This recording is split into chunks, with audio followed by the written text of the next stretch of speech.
복음에 대해서 말씀을 계속 살펴보고 있습니다. 복음은 사도 바울이 디모데에게 가르친 말씀을 들어서 우리가 짧게 요약했었는데요. 예수님이 죄인을 구원하시려고 세상에 임하신 것이 복음이다라고 살펴보았으며, 그 세상에 임하신 예수님이 누구이신지는 요한복음 말씀을 통해서 분명히 되새겨 보았습니다. 예수님은 말씀이신 하나님이신데, 하나님을 인생이 보지 못하니까 말씀이신 그 하나님이 육신을 입으셔서 우리로 보고 믿게 하기 위해서 이 땅에 오셨음을 분명히 되새겨 보았죠. 육신을 입고 이 땅에 오신 예수님은 우리로 하여금 믿고 구원을 받게 하기 위해서 오셨는데, 그래서 그분이 이 땅에 오셔서 행하신 일들을 보면 믿음을 강화하는 지혜를 얻게 되어진다라고 되새기면서 지난주에 예수님의 3대 사역을 살펴보았습니다. 예수님이 육신을 입고 이 땅에 오셔서 행하신 일들이 많이 있지만, 이 3대 사역도 있지만, 그러나 복음의 가장 큰 핵심은 무엇일까요? 그것은 바로 복음을 압축해서 요약했던 죄인을 구원하시려고 세상에 임하셨다라는 가르침을 되새겨보면 알 수 있습니다. 육신을 입으신 그분이 죄인을 구원하기 위해서 이 땅에서 행하신 일이 복음 중에서도 핵심인 것이죠. 바로 오늘 사도 바울이 소개하고 있는 것이 복음의 핵심입니다. 3절 4절에 보면 사도 바울은 이 복음의 핵심을 강조하고 있는데, 내가 받은 것을 먼저 너희에게 전하였노니 라고 하면서 이렇게 소개합니다. 이는 성경대로 그리스도께서 우리 죄를 위하여 죽으시고 장사 지낸 바 되셨다가 성경대로 사흘 만에 다시 살아나셨다라는 것입니다. 이것이 복음의 핵심입니다. 우리 죄를 위해서 그분이 죽으셨고 장사 지낸 바 되셨다라고 소개하는데, 확실히 정말로 우리 죄 때문에 우리를 위해서 죽으셨다라는 것입니다. 그런데 예수님의 죽으심은 그냥 뜬금없이 어느 역사 가운데 한 시점에 이루어진 일이 아니라 이미 우리를 죄에서 구원하시고자 하시는 하나님의 계획을 약속을 통해서 나타내 주셨고, 그 약속, 즉 구약 성경대로 예수님께서 정말로 죽으심으로 말미암아 우리의 죄를 담당해 주셨다라는 것이 복음임을 가르쳐주고 있습니다. 확실히 이 예수님은 우리의 죄 때문에 죽으셨는데, 이 장사 지낸 바 되셨다라는 것은 그분이 육을 입으셨음에 대한 증거요, 진실로 육을 입은 그분이 우리의 죄 때문에 죽으셨다라는 증거입니다. 만약에 그분이 이 영적인 이 모습으로 오셔서 사람 눈에 보이게끔 해만 보일 사람이 볼 수 있게만 해주셨다. 그분은 육을 입은 게 아니고 영이신데 사람이 볼 수 있게, 환상처럼 이렇게 사람이 볼 수 있게 만들어 주셨다라면 이 장사 지낼 필요가 없습니다. 즉 시체가 없는 것이죠. 그런데 이 장사 지낸 바 되셨다라는 것은 말씀이신 그 하나님이 정말로 우리로 하여금 보고 믿게 하기 위해서 육신을 입었다라는 분명한 증거고, 그분이 이 땅에서 우리의 죄를 위해서 대신 죽으셨다라는 확실함을 나타내는 표현입니다. 육을 입으신 그분이 우리의 죄 때문에 십자가에서 죽으신 다음에 그분을 장사 지내려고 아리마대 사람 요셉이 빌라도에게 찾아가서 예수님의 시체를 내어줄 것을 요청했습니다. 예수님을 십자가에 못 박도록 이 사형을 집행했던 빌라도는 정말로 예수님이 죽었는지를 그 사형, 십자가 처형을 집행했던, 실제로 담당했던 백부장에게 예수님의 죽음을 확인한 다음에 정말로 죽었다라는 것이 확인되어져서, 그리고 나서 시체를 이 아리마대 사람 요셉에게 내어주었다, 건네주었다라고 성경은 분명히 우리에게 가르쳐주고 있습니다. 그러니 정말로 예수님은 말씀이신 하나님인데 육신을 입으셨고 우리의 죄 때문에 정말로 우리를 대신해서 죽어 주신 것이죠. 이것이 복음의 핵심인데, 이것이 전부가 아니라 그 다음에 분명히 성경대로 사흘 만에 다시 살아나셨다라는 것을 이 사도 바울이 증거합니다. 심지어 그는 그 부활하신 예수님을 만나게 되었습니다. 구약의 약속들은 부활에 대해서 매우 구체적으로 자세히 가르치고 있지는 않습니다. 구약 시대에는 이 부활에 대한 부분들이 밝히 드러나 있진 않아요. 그러나 이 메시아에 대한 약속의 말씀 중에 이 메시아는 사망 아래에 매여 있지 않을 것을 시편을 통해서 분명히 선포하고 있거든요. 정말로 예수님은 부활을 통해서 사망 아래에 매여 있지 않고 사망의 권세를 깨뜨리셨습니다. 사망을 이기신 것이죠. 구약의 말씀대로 이루셨지만 구약에서는 그 약속의 말씀이, 부활에 대한 말씀이 많지 않다 보니까 오늘 본문에서는 사도 바울이 부활 쪽에 조금 더 강조점을 두고 있습니다.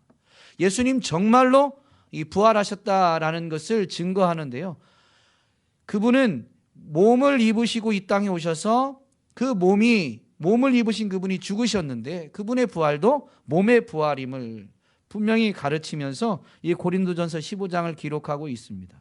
특별히 이 부활의 확실성을 많은 증인들을 나열하면서 먼저 소개하고 있는데, 처음에 게바, 즉 베드로가 나옵니다. 부활하신 그분이 게바에게 보이시고 후에 12제자에게 또 그 후에 500의 형제에게 보이셨다라는데, 500의 형제에게는 일시에 보이셨다라는 설명을 덧붙입니다. 왜냐하면 예수님의 부활을 인간의 이성으로는 받아들일 수가 없었거든요.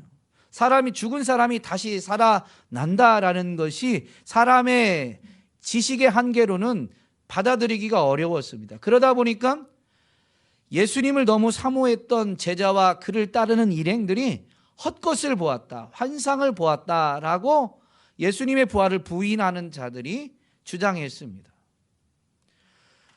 그래서 사도 바울은 부활하신 예수님이 사람들에게 그 부활하심을 나타내 주셨는데 500의 형제에게 일시에 보이셨다라는 이것을 통해서 사람들이 환상을 본 게 아님을 지금 강조하고 있는 것입니다. 사람들이 환상을 볼 수는 있지만요, 여러 사람이 같은 시간에 같은 환상을 본다라는 것은 매우 희귀한 게 아니라 있을 수 없는 일이었습니다. 정말로 이런 능력을, 즉 여러 사람이 동시에 같은 환상을 볼 수 있게 한다면 이것은 신만이 할 수 있는 일이다라는 게 당시 사람들의 평가입니다. 신만이 할 수 있는 이 일은 정말로 신만이 죽은 자를 살릴 수도 있는 것이죠. 그러므로 예수님의 부활은 여러 증인들에 의해서, 특별히 500여 형제가 일시에 본 것으로 인해서 예수님이 이 몸의 부활, 이에 처음에 오셨을 때의 몸과 같은 몸은 아니지만 분명히 몸의 부활이다라는 것을 사도 바울은 증거하고 있습니다. 그러면서 이 확실한 부활이 자기 자신도 체험하였음을 덧붙이고 있죠. 맨 나중에 만삭되지 못하여 난 자 같은 내게도 보이셨느니라. 사도 바울은 사실 부활하신 예수님, 그 예수님이 몸을 입고 이 땅에 40일 동안 거주하고 계신 그때 예수님을 만난 건 아닙니다. 사도 바울은 다메섹에 이 예수 믿는 자들을 붙잡아서 이 감옥에 가두기 위해서 나아갈 때, 다메섹으로 가고 있을 때 이 밝은 빛 가운데에서 부활하신 예수님을 만나게 되죠. 그 밝은 빛 가운데에서 예수님의 음성을 듣고 부활하신 예수님을 만나게 된 것은 전적인 성령을 통해서 성령의 역사였습니다. 오늘 우리도 부활하신 예수님을 만난 사람들인 줄로 믿습니다. 그런데 그것은 몸을 입으신 그분이 몸의 부활을 이루시고 그 몸을 보이신 것을 통해서가 아니라 성령을 통해서이죠. 그러나 성령을 통해서든 그 시대에 예수님 부활하신 그 몸을 직접 만져본 제자들이든 동일하게 부활하신 예수님을 만난 사건인 것이죠.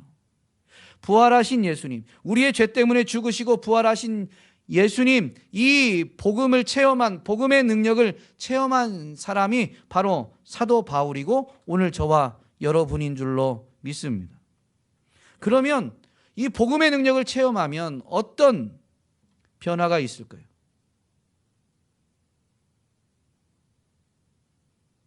사도 바울이 어떤 변화가 있고 오늘 우리에게 어떤 변화가 있느냐라는 것이죠. 10절에 보면 사도 바울이 이렇게 고백합니다. 내가 나 된 것은 하나님의 은혜로 된 것이다. 사도 바울은 자기가 누구인지를 그때서야 바로 알게 된 거예요. 바울이 원래 누구예요? 사울이죠. 이 사울이라고 불리든 바울이라고 불리든 다른 사람이 아닙니다. 동일 인물입니다. 그런데 전혀 다른 사람이죠. 왜냐하면 추구하는 것이 다르고 삶의 방식이 다릅니다. 전혀 다른 사람이에요. 우리도 예수님을 만나기 전에 우리가 바라보고 추구했던 것과 예수님을 만난 다음에 바라보고 추구하는 것이 분명히 다른 줄로 믿습니다. 다른 줄로 믿습니다. 이게 다르지 않다면 정말로 나는 부활하신 주님을 만난 사람인가 심각하게 점검해 봐야 돼요. 사도 바울이 나의 나 된 것은 하나님의 은혜로 된 것이다. 여러분, 예수 그리스도의 죽으심과 부활, 그것을 오늘 믿게 된 것은 전적인 하나님의 은혜죠. 우리 입장에서 믿음으로 그걸 체험하게, 구원의 능력을 체험하게 되지만 구원의 능력을 베푸시는 하나님 입장에서는 우리가 그것을 받을 만한 가치가 있는 존재가 아닌데 그분이 전적인 은혜로 베풀어 주신 것이죠. 그래서 하나님의 관점에서 보면 은혜고 우리 입장에서 보면 믿음으로 이걸 체험하게 누리게 되는 것입니다. 근데 바울이 나의 나 된 것이 하나님의 은혜다, 하나님이 주신 것이다 라고 고백하면서 자기가 이전에 어떤 사람이었고 지금은 성도로, 신자로, 그리고 사도로 세워졌음을 분명히 증거하고 있죠. 그가 사울이었을 때 어떤 자였다고 고백하고 있습니까? 오늘 본문에서는 교회를 박해하던 자였다라고 말합니다. 디모데전서 1장 말씀대로 하면 복음을 전할 때 사도 바울이 그 복음을 받아들임으로 인해서 예전에 자기가 어떤 자였는지를 깨닫게 되죠. 죄인 중에 괴수였다. 그런데 그때는 그걸 모르고 살아간 거예요. 자기가 죄인이었는데, 죄인 중에 괴수였는데 그걸 모르고 살아가다가 부활하신 주님을 만나고 나니까 자기가 죄인 중에 괴수였습니다. 그런데 주님의 은혜로 자기는 어떻게 돼요? 성도, 신자가 되고 심지어 사도가 된 것이죠. 사울이었을 때, 즉 부활하신 주님을 만나기 전에 그 바울은 어떻게 삶을 살았습니까? 오늘 본문대로 하면 교회를 박해했다고 그랬는데요. 왜 그렇게 했을까요? 바울이 사울이었을 때 교회를 박해했어요. 왜 그랬어요? 그는 바리새인으로서 율법을 다 지켰습니다. 그렇게 율법을 철저히 지켰다고 내세울 수 있는 그가 왜 교회를 박해했냐면요. 쉽게 말하면 예수님을 믿는, 속된 표현으로 하면 예수쟁이들이 하나님을 모독하고 있거든요. 그래서 하나님을 위해서 그런 일을 한 겁니다. 순수히 하나님의 영광을 위해서, 하나님을 위해서 했느냐? 그것만 있진 않죠. 그 열심이 유대교 내에서 자기가 인정받고 유대교 사회 안에서는, 유대교 안에서는 자기가 출세하기 위함입니다. 그래서 그 열심으로 교회를 박해하고 심지어 사람을 죽이는 일에도 앞장서게 되었던 것이죠.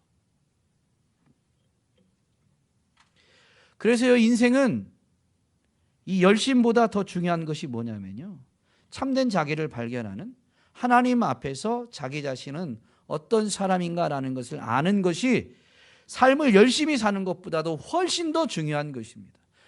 인생이 스스로만 갖고 있는 열심은 올바르지 않은 열심이 될 때가 너무 많아요.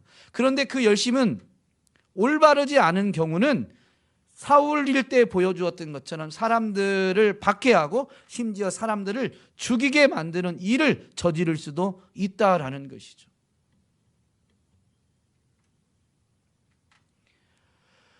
자기가 하나님 앞에서 죄인 중에 괴수임을 알고 이제 하나님 앞에서 성도로 그리고 사도로서 올바른 삶을 살고자 바울이 이제 삶의 방향을 전환하게 되죠. 그는 사울일 때도 열심히 살았고 바울이 되고서도 삶은 열심히 살았습니다. 그런데 방향은 전혀 다른 것이죠. 사울일 때는 남을 해하고 남을 죽이기도 했는데 바울이 되고 나니까 어떻게 합니까? 남을 살리기 위해서 자기 자신을 처복종시키고 자기 자신을 날마다 죽이는 삶을 살게 된 것이죠. 오늘 우리는 어떠합니까? 정말로 복음을 체험한 자가 맞습니까? 정말로 복음을 체험한 자로서 복음의 능력으로 구원받아서 위의 것을 추구하고 있는지, 하늘의 것을 추구하고 있는지, 땅의 것을 조금이라도 더 얻고자 믿음을 말하고는 있지만 그 믿음을 말함과 동시에 바울이 사울일 때 유대교 사회에서 하나님의 이름을 위해서, 그 이름이 모독받지 않는 것을 위해서 열심을 내면서 자기 또한 인정받고자 그런 일을 저지를 때처럼 오늘 우리도 믿음을 내세울 수는 있지만 땅의 것을 추구하는 이런 어리석은 일을 저지를 수도 있죠. 그래서 우리는 끊임없이 우리 자신을 두렵고 떨림 가운데 돌아보면서 구원을 이루어가야 되는 거예요. 하나님의 일이 뭡니까? 정말로 복음을 체험해서 구원의 은혜를 맛보았다면 하나님의 뜻이 이루어지고 하나님의 일이 이루어지는 일에 우리가 순종하고 협력해야 되겠죠. 그 일을 따라가야 되겠죠. 하나님의 일이 뭐예요? 하나님의 일은 예수님이 직접 가르쳐 주셨습니다. 요한복음을 지금 교회에서 이 매일 성경을 통해서 말씀 묵상하는 부분에 요한복음을 묵상하는 지금 시기인데요. 요한복음 6장에 보면 오병이어의 이적을 일으킨 다음에 그 이적에 대한 것을 이 사람들과 예수님이 변론하면서 설명하는 내용이 있습니다. 오병이어의 이적을 맛보아서 예수님을 왕으로 삼으려는 사람들이 예수님을 따라오게 되는데 그들에게 이제 예수님이 이 하나님의 일을 변론하시게 되죠. 그래서 사람들이 묻습니다. 하나님의 일이 무엇입니까? 예수님이 그때 분명히 답변해 주시는데 요한복음 6장 29절에 이렇게 되어 있습니다. 하나님께서 보내신 이를 믿는 것이 하나님의 일이니라. 그러니까 여러분, 지금 우리는 생활의 현장에 있다 보면 믿음이 흔들리고 믿음이 약해지고 심지어 어떨 때는 순간만 놓고 본다면 믿음을 저버릴 때도 있겠지만, 그런데 그런 순간들 속에서 돌이키면서 여전히 예수 그리스도를 믿고자 하고 그 예수 그리스도 안에 거하고자 한다면 우리는 지금 하나님의 일을 하고 있는 거예요. 세상은 끊임없이 우리의 믿음을 뒤흔들고 우리가 믿음을 잃어버리게 하고 우리가 믿음을 저버리게 만들려고 하는데요. 그 가운데에서 우리는 연약하기 때문에 흔들릴 수 있고 놓칠 수도 있지만, 그러나 주의 날을 기억하고 주님을 기억하면서 그 놓쳤던 것을 다시 붙들고 믿음으로 살려고 하고 주님 안에 계속 거하려고 한다면 여러분, 우리는 지금 하나님의 일을 하고 있는 것이고, 그런 거룩한 몸부림에 하나님이 은혜를 베풀어 주셔서 하나님의 일이 이루어지는 거예요. 우리는 우리의 의지와 지식으로 예수 그리스도를 끝까지 붙들 수 있는 사람이 아닙니다. 그런데 하나님이 은혜를 베풀어 주셔서 하나님의 일을 이루시기 때문에 저와 여러분이 믿음을 지킬 수 있고 믿음을 회복하게 되고 지금도 믿음의 자리에 남아 있을 수 있게 된 것이죠. 오늘 우리가 예배드리고 있다는 것, 여러분, 그래서 이것은요 엄청난 일인 거예요. 엄청난 일인 거예요. 매주일 하다 보니까 우리는 이게 너무 감격스럽지 않은데요, 우리의 이 몸부림을 하나님이 어여삐 받아주시고 하나님이 은혜를 베풀어 주셔서 하나님이 하나님의 일을 이루셨기 때문에 오늘 여기 우리가 예배를 드리는 자리에 남아 있을 수 있게 된 것이죠. 우리 옆 사람 한번 인사하실까요? 집사님은 또는 형제님은 자매님은 엄청난 분이십니다. 네, 하나님의 일을 이루고 계신 엄청난 분이신 거죠. 하나님이 우리에게 원하시는 하나님의 뜻이 뭐냐면요, 성경에 물론 밝히 드러난 것들이 많이 있습니다. 항상 기뻐하는 것, 쉬지 말고 기도하는 것, 범사에 감사하는 것도 명백하게 하나님의 뜻이죠. 계시록에 보면 소아시아에 보내는 편지, 소아시아의 7교회에 보내는 편지가 있습니다. 그 편지에 교회를 향한 하나님의 이 예수님의 뜻이 분명히 드러나게 되는데요, 그 편지들 중에 첫 번째 에베소 교회에 보내는 편지에도 분명히 밝히 드러나 있습니다. 에베소 교회는 오늘날 교회로 말하면 거의 가장 이상적인 교회 중에 하나일 거예요. 많은 일을 하는 교회입니다. 이단을 분별해내면서 교회가 많은 일을 하고 있어요. 그런데도 그런 교회도 주님 앞에 책망받을 게 있다라고 편지를 받게 되죠. 그 책망받는 게 뭐냐면 너희 처음 사랑을 버렸느니라 라는 것입니다. 그러면서 이런 경고의 말씀을 주십니다.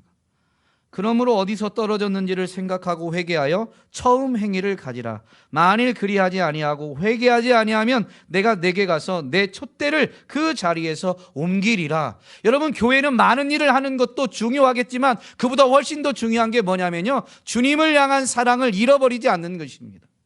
교회가 주님을 향한 사랑을 잃어버리고 많은 일을 하는 것은 그들이 마치 오늘 본문에 있는 바울이 사울 때 행한 것처럼 하나님을 위해서 열심을 내지만 사실은 그 사회 안에서, 유대교 안에서 자기가 인정받고 자기가 성공하기 위한 열심이 돼버리는 것입니다.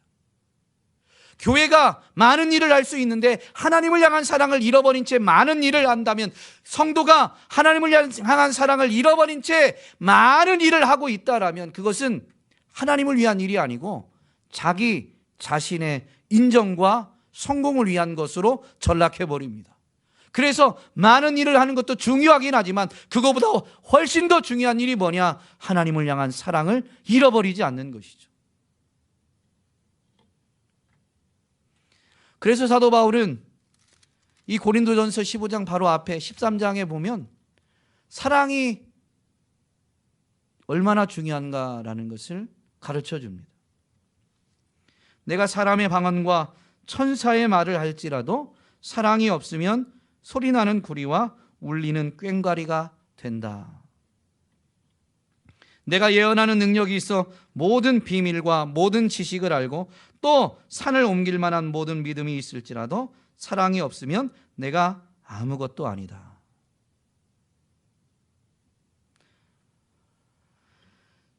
내게 있는 모든 것으로 구제하고 또 내 몸을 불사르게 내줄지라도 사랑이 없으면 내게 아무 유익이 없느니라. 구제하고 선교하고 많은 일을 할 수 있습니다. 심지어 자기 몸까지 불사르도록 내어줄 정도로 구제하고 선교하는 일에 헌신할 수 있습니다. 자기 자신을 철저히 희생할 수 있습니다. 그런데 사랑 없이도 이런 일을 할 수 있다는 걸 경고하면서 그렇게 대단한 일을 할지라도 사랑이 없으면 내게 아무 유익이 없다라고 분명히 가르쳐주고 있습니다. 하나님을 향한 사랑이 아닌 이 엄청난 일을 하는 것은 자기 자신을 위한 것이고, 이것은 이 바울의 표현을 보면 내게 아무 유익이 없다는 거예요. 내가 구제하고 선교할 때, 내가 구제하고 선교함으로 인해서 그 구제의 대상자, 내가 선교할 때 그 복음을 전해진 자나 또는 물질로 선교에 동참할 때 물질이 전해졌을 때에는 그 누군가는 유익해요. 그런데 그 일을 한 나는 아무 유익이 없어요. 왜냐하면 자기 자신을 위해서 한 일이기 때문에 하나님과 연결되지 않고 영혼과 결코 연결되지 않아요. 하나님을 위해서 했다고 말을 하고 있는데 하나님과 연결되지 않기 때문에 자기 자신에게는 아무 유익이 없는 것입니다. 바울은 복음을 체험하고 나서 정말로 주님을 향한 사랑 때문에, 조금 이따가 살펴보겠지만, 남들은 하지 말라고 하는 일조차도, 남들은 인정하지 않는 일조차도 최선을 다하며 심지어 목숨을 걸게 되죠. 복음을 체험하면 분명히 자기 자신을 바로 알게 되는데요. 사도 바울만 그런 게 아니에요. 자신이 사울이었을 때의 모습을 알고, 그래서 이제 바울로서 어떻게 살아야 되는지를 깨달은 것은 그만이 아닙니다. 모든 사람들이 그래요. 그 중에 또한 이 이름이 바뀌는 것으로 우리에게 명백한 복음을 체험함으로 인해서 이전에 그와 복음을 체험한, 복음의 능력을, 구원의 능력을 맛본 이후에 사람이 달라진 것을 이 이름이 바뀜으로 인해서 우리에게 증거해 주는 이들이 또 있죠. 바로 베드로입니다. 그의 원래 이름은 시몬입니다. 자기의 형제 안드레가 메시아를 만났다고 해서 이 시몬을 메시아이신 예수님, 그리스도이신 예수님께 데려오게 되는데, 그때 예수님은 시몬을 보고 뭐라고 말씀하시게 되죠? 내가 시몬이지만 장차 게바가 되리라 라고 말씀해 주십니다. 게바는 번역하면 베드로죠. 주님을 만난 그때 바로 게바가 되는 게 아니에요. 주님을 만난 그가 아직은 시몬이지만 주님을 바로 알고, 그래서 주님을 인격적으로 체험하고 나서 전적으로 주님을 따르게 될 때, 오늘 본문에 있는 표현대로 하면 복음의 핵심을 아는 것이 아니라 그것을 붙들게 될 때, 그것을 믿게 될 때에 그는 진정한 게바가 되는 것이죠. 예수님을 따라다닐 때에도 시몬은, 성경은 물론 시몬이라고 기록할 때도 있고 베드로라고 기록할 때도 있지만 아직 진정한 베드로는 아닙니다. 그가 시몬일 때는 어떤 존재일까요? 예수님을 따라다니고도 있지만 그러나 예수님의 걸림돌일 때가 많이 있습니다. 그는 성정이 불같은 사람입니다. 그래서 나서기를 좋아합니다. 이 12회를 혈루증으로 앓았던 여인이 예수님께 손을 대고 혈루증이 낫게 되죠. 그때 예수님과 일행은 야이로의 요청에 의해서 야이로의 딸이 지금 곧 죽게 되어서 그를 고쳐주려고, 그녀를 고쳐주려고 지금 야이로의 집으로 이동하고 있는 중이었어요. 그러나 예수님의 명성이 널리 퍼져서 사람들이 막 모여들어서 예수님을 둘러싸고 있는 것이죠. 그런데도 불구하고 예수님은 야이로의 집으로 향하고 있는데 그 가운데 지금 이 12회 혈루증 앓았던 여인이 뚫고 들어와서 예수님 몸에 손을 대고 그 믿음에 따라서 병이 치유된 것입니다. 근데 이동하시던 예수님이 갑자기 서가지고, 지금 야이로의 집에서는 이 딸이 곧 죽게 되어서 매우 시급한데 이동 중이던 예수님이 멈춰서서 자기에게 손을 댄 사람을 찾으십니다. 누군가 내게 손을 댔다. 그렇다면 지금 예수님의 어떤 의도가 있는 것이죠. 정말로 예수님을 그리스도로 인정하고 예수님을 그리스도로 따르고 있다면 여러분 어떻게 해야 될까요? 왜 그러시는지 분명히 뜻을 묻고, 아니면 거기 지금 예수님이 서셔서 누군가가 내게 손을 댔다라고 한다면 물어야 되죠. 소리쳐서 찾아내야 되죠. 예수님께 손댄 사람 빨리 앞으로 나오시오. 그런데 베드로는 그렇게 하지 않았어요. 도리어 예수님께 따집니다. 주여, 무리가 밀려들어 미나이다.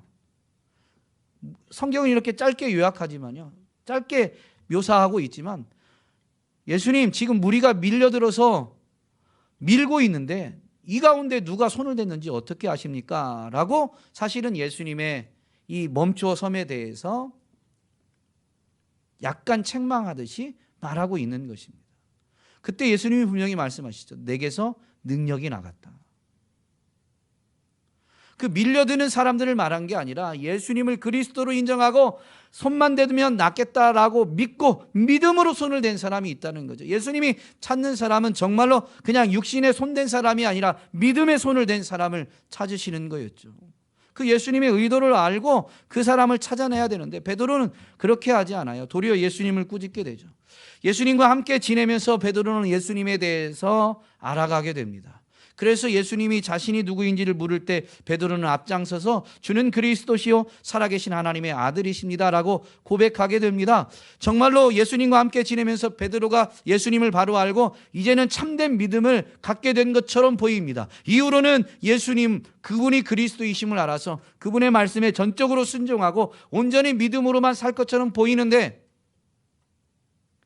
자신이 그리스도이심을 제자들이 고백한 다음부터 예수님은 그리스도로서 행하실 일들을 가르치기 시작하십니다. 그게 뭐냐면 십자가에서 죽으실 것과 3일 만에 부활하실 것이죠.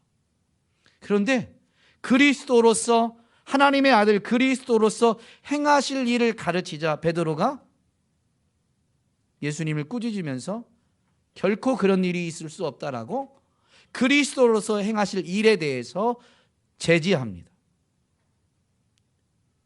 예수님이 그리스도이기 때문에 해야 될 일인데 그리스도로서 해야 될 일을 일어날 수 없다라고 저지한 것이죠. 예수님에 대한 추종자, 지지자가 아니라 걸림돌이 된 것입니다. 그래서 예수님 분명히 말씀하시죠. 사탄아, 내 뒤로 물러가라. 너는 나를 넘어지게 하는 자다. 예수님이 그리스도이심을 고백했던 그가 어느 순간에 예수님의 걸림돌이, 그리스도의 걸림돌이 되어버립니다. 죽을지언정 주님을 결코 부인하지 않겠다고 했지만 계집종 말 한마디에 예수님을 3번이나 부인하게 되는 것이 바로 베드로였습니다. 그는 예수님은 장차 개바, 반석이 되리라라고 말씀해 주셨는지 모르지만 예수님 앞에 걸림돌이 되거나 또는 반석이라고 할지라도 깨어지기 쉬운 존재였습니다. 진정한 반석이 될 수 없었던 것이죠. 그러나 부활하신 예수님을 만나고 나서야 그는 여전히 예수님을 사랑하는 자임을 고백하게 되고, 그리고 그 사랑을 고백하고 나서 주님이 내 양을 먹이고 내 양을 치라라고 가르치게 될 때 그는 정말로 초대교회의 반석, 진정한 게바 베드로가 되게 되었습니다. 구약에도 구약에는 예수님이 아니니까요. 하나님을 만나고 나서야 정말로 전혀 다른 삶을 사는 존재가 있습니다. 이름이 달라지는 것으로 우리에게 분명하게 가르쳐 주는데 야곱이 그러합니다. 야곱이라는 이름의 뜻은 속이는 자, 발꿈치를 붙잡는 자입니다. 그런 이름처럼 자기 지혜와 노력으로 자신이 원하는 것을 붙잡으려고 했던 사람입니다. 장자권을 원했던 그는 형 에서가 매우 궁핍한 곤란한 상황에 놓였을 때 그것을 기회로 삼아서 장자의 명문 장자권을 헐값에 삽니다. 그리고 아버지를 속이고 자기 형을 속이면서 장자의 축복도 받아냅니다. 그런데 장자권을 얻었고 장자의 축복도 받았지만 그것을 누리느냐? 사람의 지혜와 노력으로 그것이 누려지는 게 아니에요. 그래서 결국 야곱은 야곱일 때 자기의 지혜와 노력으로 자기가 원하는 것을 얻어내고 붙잡으려고 했던 때에는 어떤 결과를 낳느냐? 형 에서의 분노를 피해서, 분노한 에서를 피해서 도망하게 되죠. 삶의 터전에서 도망자가 됩니다. 그가 에서를 피해서 도망가다가 베델에서 비록 꿈이지만 사닥다리 통해서, 그 사닥다리는 전에 말씀을 증거할 때 분명히 설명드렸지만요, 바로 예수 그리스도이십니다. 땅과 하늘을 연결하는 유일한 사닥다리 예수 그리스도이죠. 어쨌든 야곱일 때 그는 사닥다리를 통해서 하늘을 보게 되고 그 하늘이 열려진 것을 통해서 하나님을 배우게 되고 그때 하나님의 약속을 받게 됩니다. 그래서 그는 아직 이스라엘로 이름이 바뀌진 않았지만 나중에 이름, 하나님의 약속대로 정말로 그가 이 가나안 땅으로 돌아오게 될 때 이름이 바뀌게 되지만요, 베델에서 하나님을 만나고 하나님의 약속을 붙들 때 그는 전혀 다른 삶을 살게 됩니다.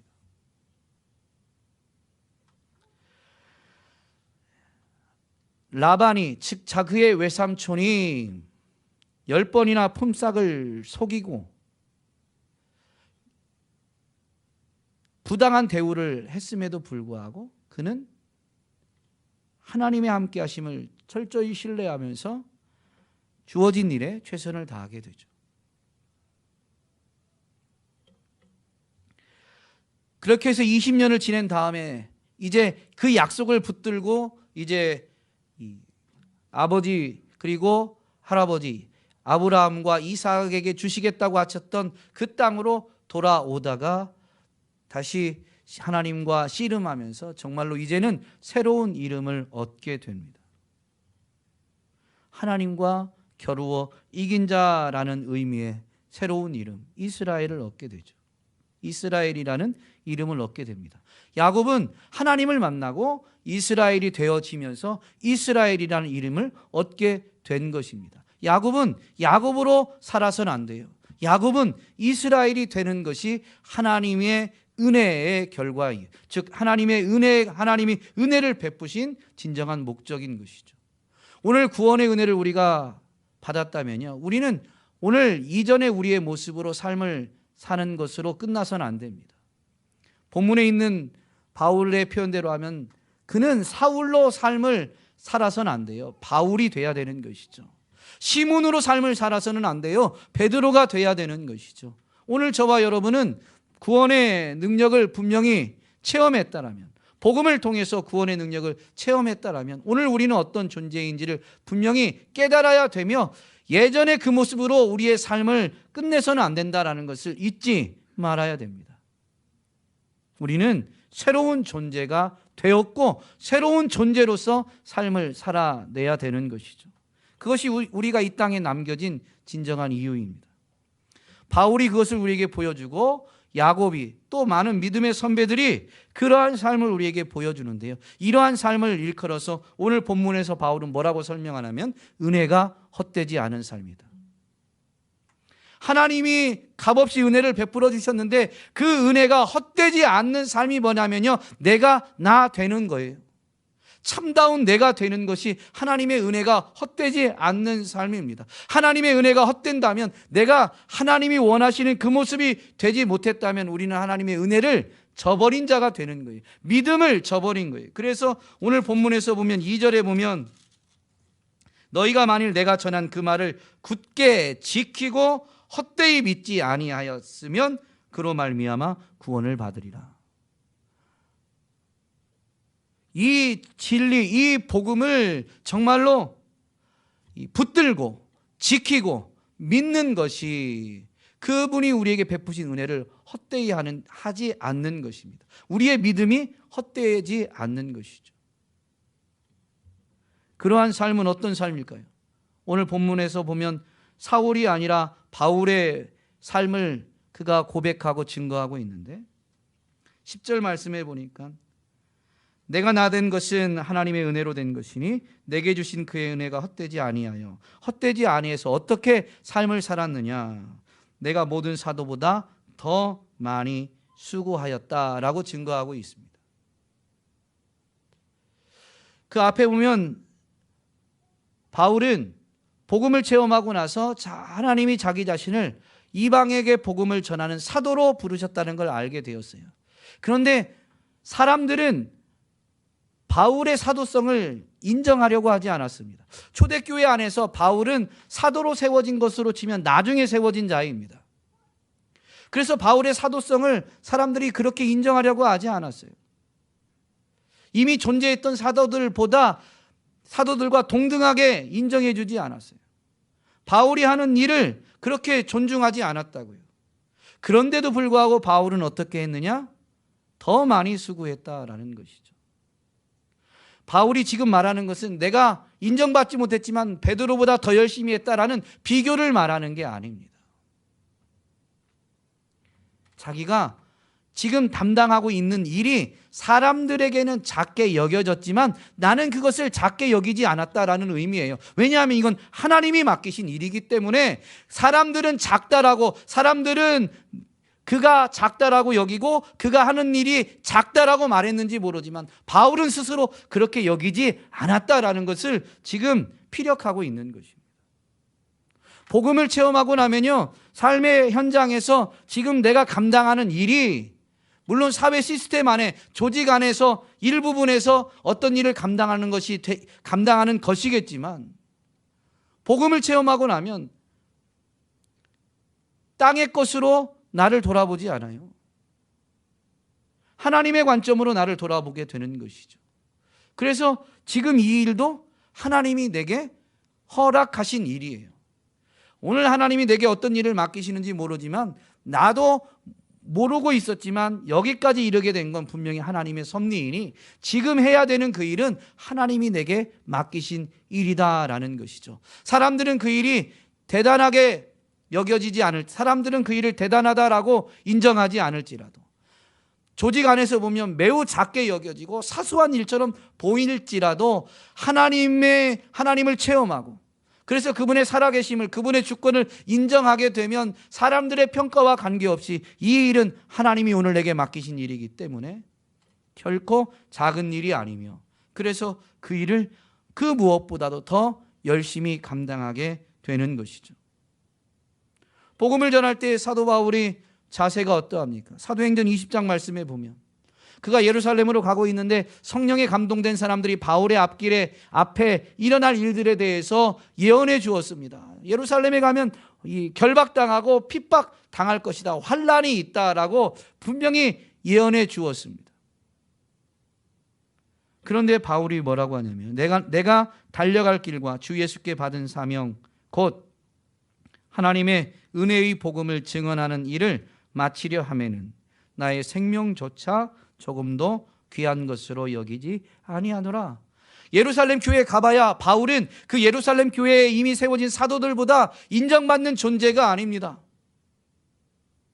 선교지에 가서 이방인들에게 복음 전하는 일이 지금 먼저 세워진 교회를 든든히 세우는 일보다 존중받던 시대가 아니에요. 그런데도 바울은 복음을 전하다가 이제 예루살렘 가서 마지막으로 선교 보고하고 복음 전하는 일을 마치려 한다라고 하잖아요. 가면 더군다나 결박당하고 핍박이 있을 것이다 라는 것입니다. 그런데도 불구하고 하나님이 맡기신 일을 하는 데 있어서는 나의 생명을 조금도 귀한 것으로 여기지 않는다. 왜냐하면 하나님이 맡기신 일이기 때문에 하나님의 영광을 위해서 이렇게 행하는 것이죠. 조금 전에 야곱의 이야기를 드렸습니다. 야곱이 아직 이스라엘로 바뀌지 않았지만 하나님의 약속을 붙들고 삶을 사는 그의 자세는 어떻게 달라졌느냐. 전에는 자기 지식과 노력으로 자기가 원하는 것은 무조건 쟁취하려고 했습니다. 남을 속이면서까지라도 자기가 원하는 것을 쟁취하려고 했는데, 라반의 집에서 20년을 일하는 동안 라반이 10번이나 품삯을 속였죠. 그리고 라반이 야곱을 대한 이 처우는 매우 부당한 처우였습니다. 그럼에도 불구하고 야곱이 20년을 어떻게 일하느냐. 20년을 마치고 고향으로 돌아가는데 라반이 뒤쫓아와서 둘 사이에 변론이 있을 때 야곱이 이렇게 20년에 대한 것을 자기가 스스로 증언하죠. 내가 이 20년을 외삼촌과 함께 하였거니와 외삼촌의 암양들이나 암염소들이 낙태하지 아니하였고 또 외삼촌의 양떼의 순양을 내가 먹지 아니하였으며 물려 찢긴 것은 내가 외삼촌에게로 가져가지 아니하고 낮에 도둑을 맞았든지 밤에 도둑을 맞았든지 외삼촌이 그것을 내 손에서 찾았으므로. 아니, 야곱 혼자 밤에 도둑이 드는 것을 어떻게 다 지킵니까? 야곱 때문에 라반은 거부가 되었습니다. 지켜야 될 게 너무 많은데 혼자 지킨다는 건 말도 안 되는데 외삼촌은 지금 그것을 이 야곱에게 요구했다는 거예요. 네가 지키는 동안, 네가 맡은 것에서 지금 밤에 도둑이 들었으니까 그것 또한 네가 물어내라 라고 지금 요구하고 있는 것이죠.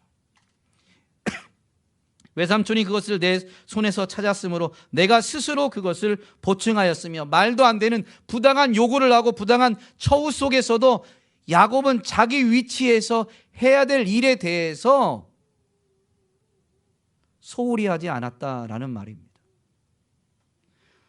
내가 이와 같이 낮에는 더위와 밤에는 추위를 무릅쓰고 눈 붙일 겨를도 없이 지냈나이다. 그게 일주일을 그렇게 부당한 처우 속에서 최선을 다했다라는 게 아니고 1년을 그렇게 했다는 게 아니고 무려 20년을 부당한 대우를 받고 속임을 당하고, 그런데도 불구하고 그 위치에서 말도 안 되는 요구를 받아도 자기가 해야 되는 일에는 최선을 다한 거예요.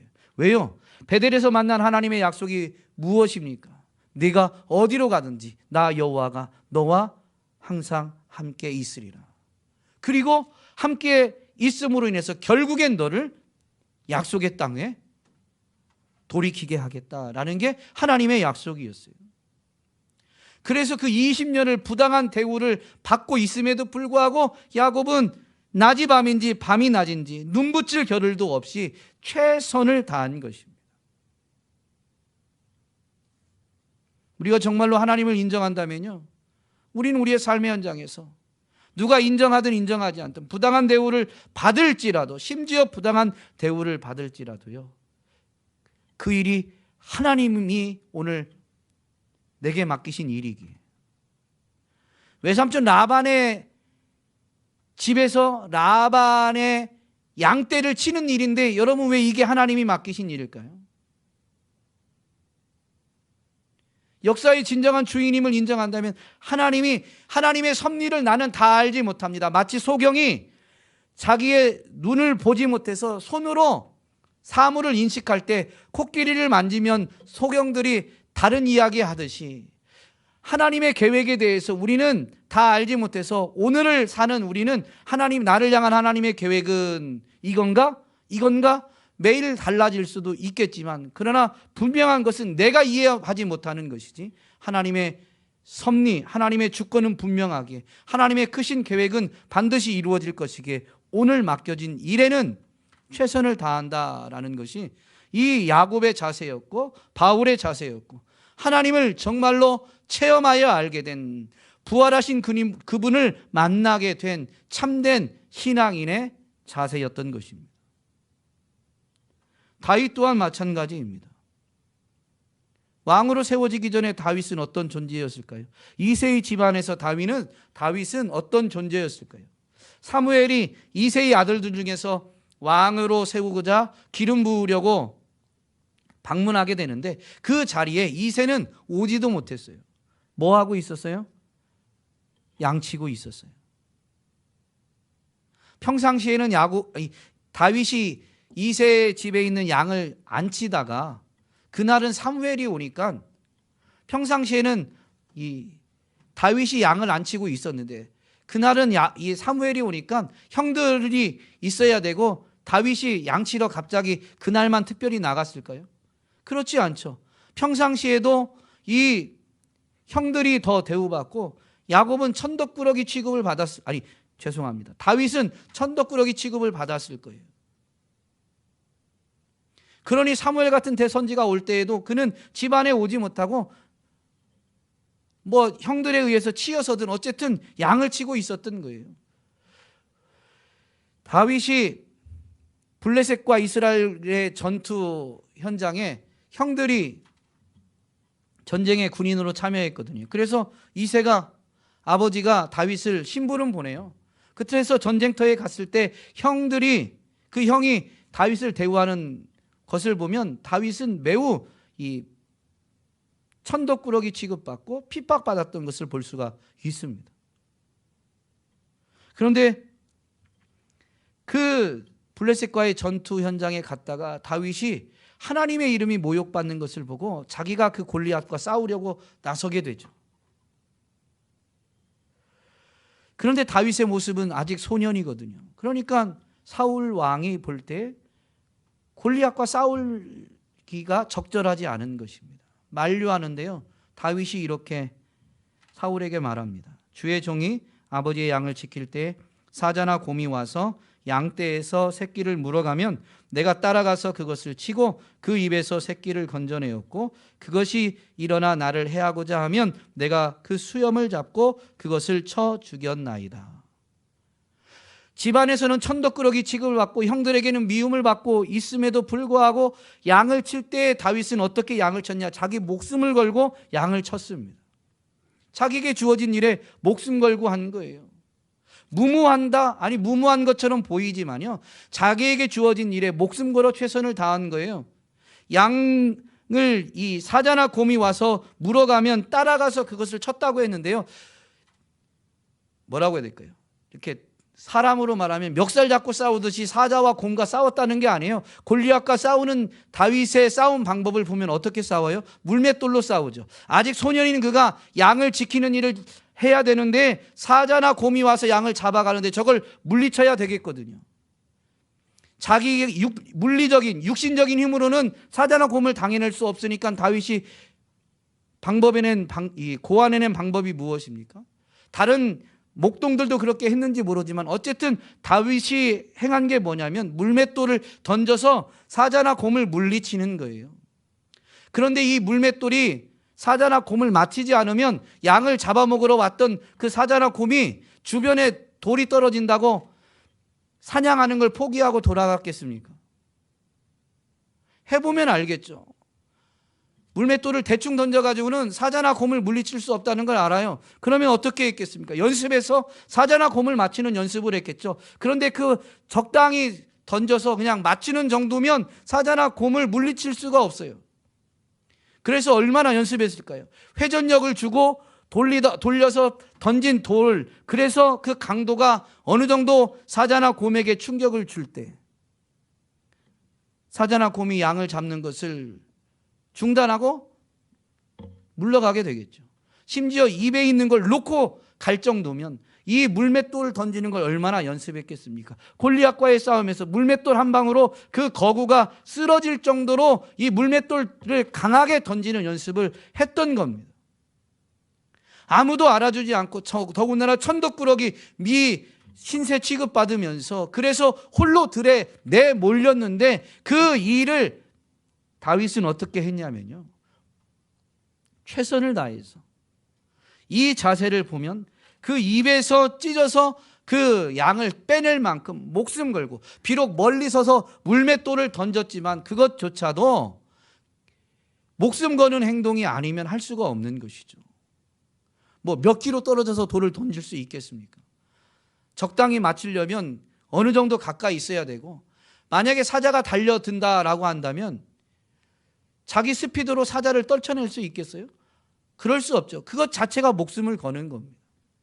그런데 아무리 집안에서 천덕꾸러기 취급을 받아도 자기에게 맡겨진 일이기 때문에, 부모가 맡기고 형들이 하기 싫어서 자기에게 맡긴 일이 아니라 하나님이 맡기신 일이기 때문에 다윗은 최선을 다한 거예요. 다윗이 그렇게 고백하지 않았는데 어떻게 알 수 있겠습니까? 다윗의 시편을 보면 하나님의 목자고 자신은 양이 됨을 고백하는 내용을 통해서 알 수 있어요. 그 양을 치는 자리에서 그는 자기가 목동으로서 양을 돌보고 있지만 그 관계 안에서 하나님과 자신의 관계를 깨닫고 발견한 사람이에요. 그 일들이 모든 것이 하나님이 허용하시고 하나님이 허락하신 일이다라는 걸 분명히 인정하는 믿음을 갖고 있었던 것이죠. 오늘 우리는 복음을 바로 알고 그 복음으로 말미암아 구원의 은혜를 체험한 사람이 맞습니까? 그렇다면 우리는 그 은혜를 결코 헛되게 만들어선 안 되는 것이죠. 아니, 은혜를 정말로 안다면요, 사울이 아니라 바울로 사는 것처럼, 시몬이 아니라 베드로로 사는 것처럼, 야곱이 아니라 이스라엘로 사는 것처럼 오늘 우리는 우리의 삶의 현장에서 어디 했던 일을 오늘 할 수도 있지만 여전히 오늘도 하나님이 내게 이 일을 맡기셨다는 그 이유 하나 때문에 하나님의 영광을 위해서, 우리는 하늘에 속한 자이기 때문에 이 땅에서 사는 것이 영원하지 않으니 그 일에 하나님의 영광을 위해서 목숨 걸며 정말로 그분이 다시 오실 날을 준비하는 참된 믿음의 삶을 살아낼 수 있어야 될 줄로 믿습니다. 오늘 저와 여러분이 하나님의 은혜를 헛되이 하지 않고 은혜에 합당한 삶, 은혜에 붙들린 삶, 오늘 하나님이 우리에게 맡기신 일에 목숨 걸고 최선을 다하는 주인공이 될 수 있기를 주님의 이름으로 부탁드립니다.